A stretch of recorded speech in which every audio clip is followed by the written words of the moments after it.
Hello guys, তো আজকে আমরা যাচ্ছি হচ্ছে মালয়েশিয়াতে। মালয়েশিয়া যাওয়ার জন্য আমরা যে বাস টিকিট কাটছিলাম, তো বাস টিকিটের আমাদের যে প্লেসটা যেখান থেকে আমাদের পিক আপ করবে, দ্য স্নোজ হোটেল। তো আমরা এখন আছি সিঙ্গাপুরের বুগিস স্ট্রিট থেকে খুব কাছাকাছি দ্য স্নোজ হোটেলে। এখান থেকে আমাদের যে বাস, সেই বাস আমাদেরকে নিয়ে যাবে। বেসিক্যালি আমাদের বাসের নেম হচ্ছে দ্য কৃষ্ণা এক্সপ্রেস। সো আজকে আমাদের বাস ছিল হচ্ছে 9টা বাজে। সো অলমোস্ট এখন বাজে হচ্ছে 8:55। তা আমরা যাবো হচ্ছে 9টা বাজে আমাদের বাস আসবে। তো ফাইনালি দেখি আমরা আমাদের এখান থেকে আমাদের যেই সিঙ্গাপুর কাস্টমস আছে এখানে আমাদের নিয়ে যাবে। এখান থেকে আমাদের সবকিছু কমপ্লিট করার পরে আমাদের বাস ছাড়বে।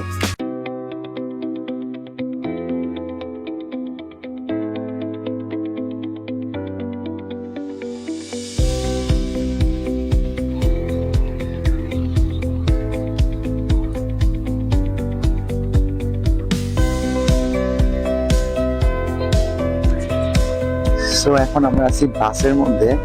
বাসের ইন্টেরিয়র ডিজাইনটা খুবই সুন্দর, স্লিপিং কোচের মতো, এনাফ স্পেস আছে। সো এই বাসটা সম্ভবত মালয়েশিয়া যাওয়ার পর চেঞ্জ করবে অ্যানাদার বাসের জন্য। So until change, stay with us.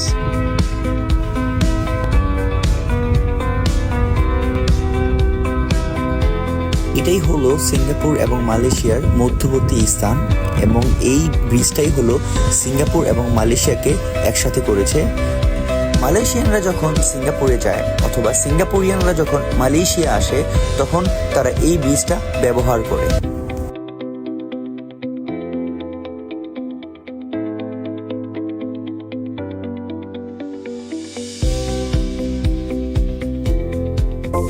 Mean time আমরা এখন চলে আসছি হচ্ছে মালয়েশিয়া ইমিগ্রেশন ক্রস করে আমরা বাসের জন্য সামনে যাব। আমার কলিগ অলরেডি চলে আসছে ক্রস করে। তো এখানে আমি আপনাদেরকে ক্যামেরা দেখাতে পারলাম না, বিকজ মালয়েশিয়ান ইমিগ্রেশনে কখনোই তারা মোবাইলের কোনো ছবি কিংবা ভিডিও অ্যালাউ করে না। সো এখানকার যারা ইমিগ্রেশন অফিসার আছে তারা আমাদেরকে বলে দিয়েছে আমরা কোনোভাবে এটা করতে পারবো না, তাই আপনাদেরকে দেখাতে পারলাম না। বের হওয়ার সাথে সাথে দেখলাম আমাদের বাস ওয়েটিং করতেছে। আমাদের যেই বাসটা আমাদেরকে মালয়েশিয়া ইমিগ্রেশন থেকে নিয়ে যাবে অ্যাকচুয়ালি কুয়ালালামপুরে।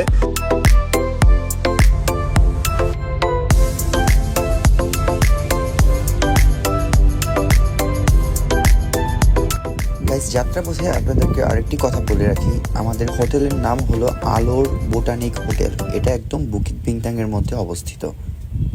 সো গাইজ, ফাইনালি আমরা রুমে চলে আসছি। আমাদের হোটেলে আজকে আমরা একটু আগে পৌঁছালাম। এখন হচ্ছে অলমোস্ট 5টা বেজে গেছে।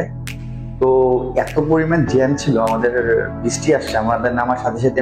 আমি আসলে ক্যামেরা করতে পারি, একটু ওয়েট করতেছিলাম যে বৃষ্টিটা কখন থামবে। তারপর গ্রাফ বুকিং করলাম, গ্রাফে করে ডাইরেক্ট আমার রুমে চলে আসলাম হোটেলে। তো হোটেলে ঢুকেই আমি এখন আগে আমার রুমটা শো করবো, আসলে আমার রুমটা কেমন। আমি অলরেডি আমার যে কলিগ আছে ও ঢুকে গেছে রুমের ভিতরে, তারপরেও আমি আপনাদেরকে একটু এক্সপ্লোর করাচ্ছি আমার রুমটা কেমন। হচ্ছে আমাদের রুম, এটা হচ্ছে দরজা। আমি যে রুমে ঢুকার পর এখানে ফার্স্ট হচ্ছে আমরা হচ্ছে দুটো সিঙ্গেল বেড নিয়েছিলাম। এটা হচ্ছে একটা, তারপর এটা হচ্ছে একটা, এটা। আর রুমের সবচেয়ে মজার বিষয় হচ্ছে রুমের ব্যালকনিটা। বলি ভাই, আপনার মানে এক্সপ্রেশন কেমন রুম দেখা বলেন? অরিজিনালি অসাধারণ। আর নর্মালি এই রুমগুলো আমরা যে টাকা করতে গেছিলাম, আলহামদুলিল্লাহ সবাই মিলে আলহামদুলিল্লাহ। তো আমরা তো এই রুমটা একদিনের জন্য বুকিং করেছিলাম। তো আপনার কি মনে হয় এখানে কি আরো একদিন এক্সটেন্ড করা যায়? হ্যাঁ, আর একদিন আমরা থাকতেই পারি, কারণ যে সিনসাম পরিবেশ সব দিক থেকেই থাকার মতো উপযোগী একটা পরিবেশ।